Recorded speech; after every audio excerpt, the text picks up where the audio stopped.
গ্রামের মধ্যে পুরনো বটগাছে ঘেরা চিত্রভবন নামে একটি অন্ধকার ইতিহাস নিয়ে একটি বিশাল সম্পত্তি দাঁড়িয়েছিল।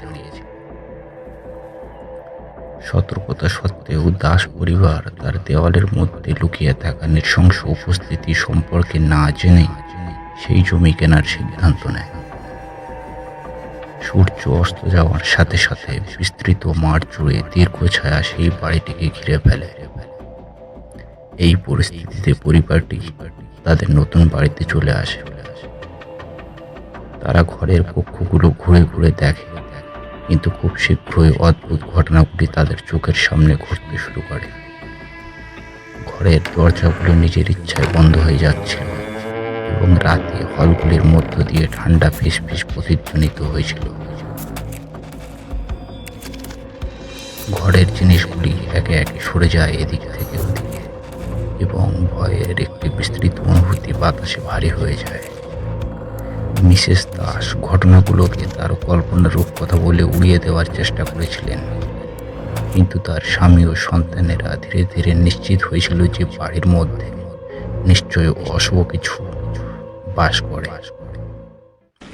এক ঝড়ঝড়ের রাতে যখন বজ্রপাত আকাশকে আলোকিত করে এবং একটি রাগান্বিত পশুর মতো গর্জন করছিল, ঠিক তখনই পরিবারটি একটি অদৃশ্য ছায়াকে দেয়ালে নাচতে দেখতে পেল।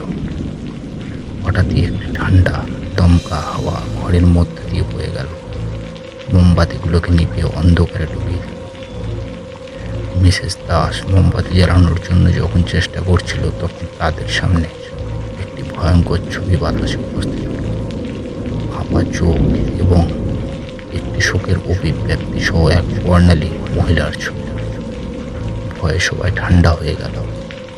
পরিবারটি দেখল যে সে যখন কাছে চলে গেল, তার রূপটি জালোতে ঝিলমিল করছে। দুঃখে স্তব্ধ কণ্ঠে তার করুণ কাহিনী বলতে লাগল। তার নাম ছিল চিত্র। সে ওই বাড়ির বউ ছিল।